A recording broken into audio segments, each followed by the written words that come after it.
يا جماعه في حاجه غريبه بتحصل من ساعه ما صحيت وانا عمال بقلب من برامج طبخ لبرامج كوره، المذيع بيزعق في الضيف وكلهم بيقولوا بعد مثلا نرجع لكم ما رجعوش بنفس الموضوع. طب يا ترى الاعلام في مصر عامل كده ليه؟ النهارده بس هقول لك ليه الاعلام في مصر عامل زي كشري عم سيد، في كل حاجه بس مش عارف ايه اللي جواه.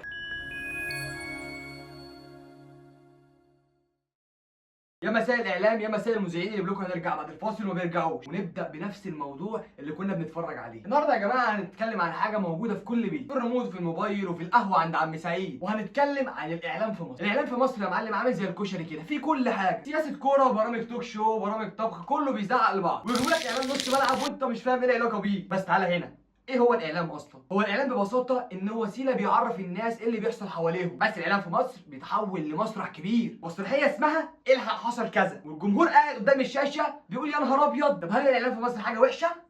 لا خالص. الاعلام يا صديقي بمعنى صح ساعد ناس كتير تعرف هو وتعرف ايه اللي بيدور حوالين العالم، وساعات بيكون وسيله انك تضحك عشان بتشوف واحد بيتخانق على الهوا عشان مين فيهم الاهلاوي الحقيقي. لكن الاعلام ليه دور مهم جدا، لكن اللي بيتقال على التلفزيون وعلى السوشيال ميديا ممكن يغير راي الناس، يغير تفكيرهم ويغير حتى قراراتهم اليوميه. عشان كده الاعلام مسؤوليه كبيره قوي. وتفتكر يا صديقي المذيع اللي بيزعق في الاخبار وبيقول ازمه عالميه ارتفاع اسعار، انت عارف انت لو هديت صوتك شويه الناس هتفهم احسن، بس هو ازاي جزء من التقاليد برضه. دلوقتي بقى في تيك توك وفيسبوك ويوتيوب، كلنا بقينا اعلاميين ومحدش واخد باله. يعني يا صديقي لما تنزل ستوري وتقول الطريق زحمه اهو ده كده بقيت اعلامي، يعني لما تكتب بوست وتقول ده حر اهو ده برضه اعلام حر. في ناس فاكره ان الاعلام في مصر ان هي المذيعه بس هي اللي بتسال الضيف. طب ايه رايكم في الازمه الاقتصاديه؟ والله هي ازمه فعلا والحل احنا لازم نتكاتف. بص يا صديقي الاعلام في مصر محتاج حاجتين، مصداقيه عشان نقدر نثق فيه، ببساطه عشان الناس تفهم بدون ما تتوتر. فالاعلام يا صديقي هو السلاح اللي في ايد الناس، ممكن يكون وسيله للتنوير او وسيله للتضليل على حسب اللي ماسكه بيستخدمه ازاي. وانت كمواطن رقمي ليك دور كبير في الاعلام. لما تشارك معلومه اسال نفسك هل هي صح، لما تسمع خبر اسال مصدره فين، ولما تتفرج على برنامج ما تنساش تاخده بالروح الرياضيه، لان في الاخر يا صديقي الاعلام بيقدم لك معلومه وانت اللي بتختار تصدق مين. وساعتها يا صديقي مش تبقى واحد بس الناس اللي بيتفرجوا، ده انت بقيت اعلامي واعي. الحق انزل اخبار بقى، ما انا كده كده بقيت اعلامي.